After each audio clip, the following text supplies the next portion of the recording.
بسم اللہ الرحمن الرحیم۔ السلام علیکم۔ اردو کہانی سینٹر میں خوش آمدید۔ جنوری کا سرد ترین دن تھا۔ نریم کافی دیر سے شارق کا انتظار کر رہی تھی۔ کالج تقریباً خالی ہو چکا تھا۔ اس سے پہلے شارق کبھی اتنی دیر سے نہیں آیا تھا۔ اس طوفانی موسم کے تیور بڑے جارحانہ لگ رہے تھے، کیونکہ آسمان پر کالے بادل قطار در قطار جمع ہو رہے تھے۔ اس نے آستین ہٹا کر ٹائم دیکھا۔ چھٹی ہوئے 1 گھنٹہ ہونے کو تھا۔ اس نے کچھ سوچا اور گیٹ کراس کر کے باہر آ گئی۔ سامنے والی سڑک پر بس اور ویگن سٹاپ تھا۔ اب اسے ہی فیصلہ کرنا تھا۔ آج دوسری بار ایسا ہوا تھا کہ شارق بھائی اسے لینے نہیں آئے تھے۔ اس کے اندر انجانے سے خدشے جاگنے لگے۔ بیگ دوسرے کاندھے پر منتقل کرتے ہوئے اس نے سٹاپ کی طرف چلنا شروع کر دیا۔ اتنے میں بارش بھی شروع ہو گئی۔ وہ مکمل بھیگ گئی تھی۔ اسے کتابوں کی فکر تو نہ تھی، البتہ اپنے کپڑوں کی ضرور تھی کہ اس بھیگے ہولیے میں گھر پہنچی تو نہ جانے کیا ہوگا۔ اب وہ لوکل بس میں سفر کرنے کا سوچ رہی تھی۔ حالانکہ آج تک اس کے گھر کی خواتین نے کبھی لوکل ٹرانسپورٹ میں دھکے نہیں کھائے تھے، لیکن آج مجبوری کی حالت میں اسے یہ رسم توڑنا ہی تھی۔ دل میں وہ ڈر بھی رہی تھی کہ کیا کرے، لیکن موسم ایسا تھا کہ اور کوئی راستہ نہیں تھا۔ اور پھر وہی ہوا جس کا ڈر تھا۔ تھوڑی دیر کے بعد وہ اپنے گرد اپنی چادر لپیٹتی پہلے آنے والی بس میں سوار ہوئی تو اسے آس پاس کچھ لڑکے مسلسل معنی خیز نگاہوں میں اس کی طرف اشارے کرتے دکھائی دیے۔ بڑی مشکل سے اس نے اپنا سفر مکمل کیا۔ پھر جب وہ گھر آئی تو دیکھا کہ شارق بھائی اسے لینے کے لیے نکل ہی رہے تھے۔ اس کا دل تیز تیز دھڑکنے لگا۔ بھائی جان، مجھے کھڑے کھڑے کافی دیر ہو گئی تھی۔ انیلا نے مجھے لفٹ آفر کی، وہ کافی جلدی میں تھی، اس لیے 1 سٹاپ پیچھے اتار دیا، اس وجہ سے کپڑے بھیگ گئے۔ اس نے نظر زمین میں گاڑھے گاڑھے جھوٹ بولا تو شارق بھائی نے پھر بھی اسے ڈانٹنا ضروری سمجھا۔ امی کو پھر ہارٹ پین شروع ہو گیا تھا، انہیں ہاسپٹل لے گیا تھا، وہیں دیر ہو گئی۔ شرجیل بھائی بھی چلے گئے تھے۔ میں سوچ رہا تھا تم کالج میں میرا انتظار کرو گی۔ شارق اب کافی پرسکون تھا۔ بھائی، مجھے بادلوں سے خوف آ رہا تھا، اس لیے انیلا کی آفر کو انکار نہیں کر سکی۔ اس کی حالت معمول پر آ گئی۔ امی کی طبیعت کا سن کر اس نے کپڑے بدلے بغیر ہی ان کے کمرے کا رخ کیا۔ علیزہ بھابھی کچن میں مصروف تھیں۔ سنی اور نومی کھیل رہے تھے۔ کھانا کھائے بغیر ہی وہ کمبل اوڑھ کر لیٹ گئی۔ رات کو وہ اٹھی تو پڑھنے کے لیے بیٹھ گئی، لیکن جیسے ہی اس نے اپنا بیگ کھولا تو اس کی ایک فائل غائب تھی۔ اسے یاد آیا کہ شاید وہ اپنی فائل بس میں ہی بھول گئی ہے۔ وہ کافی دیر پریشان ہوتی رہی، کیونکہ فائل پر اس کا نام، ایڈریس، فون نمبر، کالج کا رول نمبر سب کچھ درج تھا۔ کچھ نہیں ہوگا۔ سر جھٹک کر اس نے کتاب کھولی۔ بھابھی کے ذریعے اسے خبر ملی تھی کہ چھوٹی پھپھو جلد از جلد اس کی شادی کرنا چاہتی ہیں، اس کی ہاؤس جاب سے بھی پہلے، کیونکہ وہ پھپھو کے بیٹے عدیم سے منسوب تھی، جو کہ ہونہار انجینئر تھا۔ دوسرے روز پھپھو خود چلی آئیں۔ نریم کو غصہ آ گیا۔ اسے اپنی تعلیم اور مقصد سے ازحد لگاؤ تھا۔ اس کا ارادہ تھا کہ اگر پھپھو نے زیادہ زور دیا تو بھابھی کے ذریعے یہ بات اپنے ڈیڈی تک پہنچائے گی۔ اگلے دن کی بات ہے۔ گرم گرم پر حرارت کمرے میں وہ سب ٹی وی ڈرامے سے لطف اندوز ہو رہے تھے۔ نریم کی گود میں ڈرائی فروٹس کی پلیٹ تھی۔ وہ چلگوزے کھانے میں مگن تھی۔ قدرے آسودہ بھی تھی کہ میڈیکل کے فائنل ایگزام سے فراغت نصیب ہو چکی تھی۔ اب اسے رزلٹ کے بعد ہاؤس جاب کے لیے گھر والوں کو منانا تھا، مگر بھائی اسے جلد از جلد رخصت کرنے کی فکر میں تھے۔ ابھی وہ یہ سب سوچ ہی رہی تھی کہ عین اسی لمحے 4 نقاب پوش دندناتے اندر گھس آئے۔ کون ہو بھائی، اور یوں اس گھر میں آنے کا مقصد؟ شارق سے صبر نہ ہو سکا۔ مقصد بھی پتہ چل جائے گا۔ بھولے، تم سارے گھر کی تلاشی لو، اگر کوئی اور بندہ ہے تو اسے بھی ادھر لے آؤ۔ ان میں سے ایک بولا تو بھولا نامی شخص فوراً دوسرا دروازہ کھول کر باہر نکل گیا۔ اب 3 رہ گئے تھے۔ ایک نے شرجیل اور شارق کو کور کیا، دوسرا بچوں بھابھی اور نریم کے سر پر کھڑا تھا، تیسرے نے بیگم اور صاحب کو قابو کیا ہوا تھا۔ نریم علیزہ میں گھسی جا رہی تھی، تبھی چوتھا شخص بھی آ گیا۔ اس کی نظر نریم پر ٹک گئی۔ نقاب کے پیچھے سے جھانکتی اس کی غضبناک آنکھیں دیکھ کر وہ دہل گئی۔ یہی ہے وہ مڑ کر باقی تینوں سے مخاطب ہوا۔ خبردار جو اسے کسی نے ہاتھ لگایا، شرجیل نے کہا۔ تو اسے سمجھاتے نا، یہ ہاتھ لگانے والے کام نہ کرتی۔ وہ طنزیہ صفاقانہ انداز میں ہنسا۔ اس نے جانے باقیوں کو کیا اشارہ کیا، کہ انہوں نے سیکنڈوں میں بھیگے رومال نکالے، پہلے مردوں کو قابو کیا، پھر امی اور بھابھی کی باری آئی۔ سنی نومی مارے دہشت کے پہلے ہی بے ہوش ہو چکے تھے۔ ایک نریم ہی تھی جس کے اعصاب شاید کافی مضبوط تھے۔ اس کے لیے کیا حکم ہے؟ وہ تینوں فارغ ہو کر بولے تھے، اسے بے ہوش مت کرنا۔ چوتھے ڈاکو نے آگے بڑھ کر اس کا منہ دبا لیا، اسے کاندھے پر ڈال دیا۔ وہ چیخنے چلانے لگی لیکن اس کی ایک نہ سنی گئی۔ تھوڑی دیر گاڑی میں سفر کرنے کے بعد اسے ایک بنگلے کے سامنے اتارا گیا۔ وہ نقاب پوش اسے کمرے میں لے آیا۔ نریم کو یاد نہیں آ رہا تھا کہ اس کی اس آدمی سے کیا دشمنی ہے، اس نے تو اسے پہلی بار دیکھا تھا۔ اس نے اسے التجا کی، دیکھیں پلیز مجھے چھوڑ دیں۔ چھوڑ دیں گے؟ اتنی جلدی کیا ہے؟ صرف ایک رات کی بات ہے، میں بھی ایک رات جیل میں رہا تھا، آپ کو بھی ایک رات ادھر رکھوں گا۔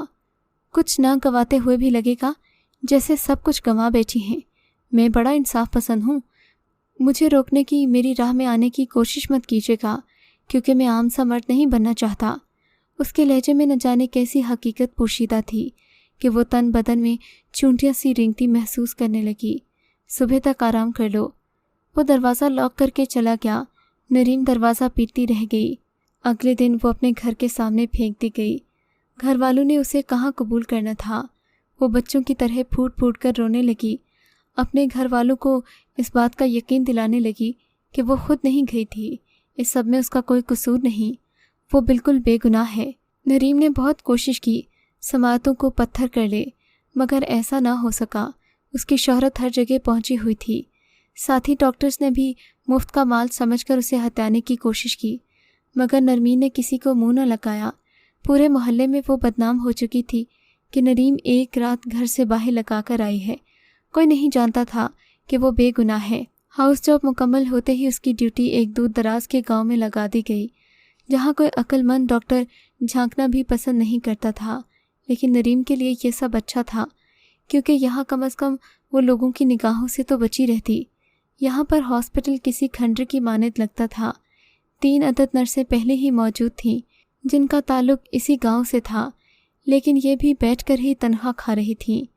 ڈاکٹر کی آمد کا سنتے ہی کمپاؤنڈر اقبال، سمرین، صوفیہ اور ساجدہ بھاگی بھاگی آئیں۔ ان کا خیال تھا کہ یہ ڈاکٹر بھی پہلے کی طرح ہوگی، چند روز میں بھاگ جائے گی، سبھی مطمئن تھے۔ دوسرے روز ہی نریم نے جمعدانی کو صفائی پر لگا دیا، باقی انتظامات بھی وہ خود دیکھنے لگی۔ پھر رفتہ رفتہ اس ہسپتال میں مریضوں کی آمد ہونے لگی۔ اس دوران اسے گاؤں میں چودھری صاحب کی حویلی سے 2-3 بلاوے بھی آ چکے تھے، جسے مصروفیت کے باعث وہ نظر انداز کر گئی تھی۔ ہسپتال نیا نیا چلا تھا، اسے بہت کچھ کرنا تھا، لیکن اس کی مصروفیت کی وجہ سے حویلی کے مکینوں میں یہ بات پھیل گئی کہ بڑی ڈاکٹرنی بڑی مغرور ہے، حویلی والوں کو خاطر میں نہیں لا رہی۔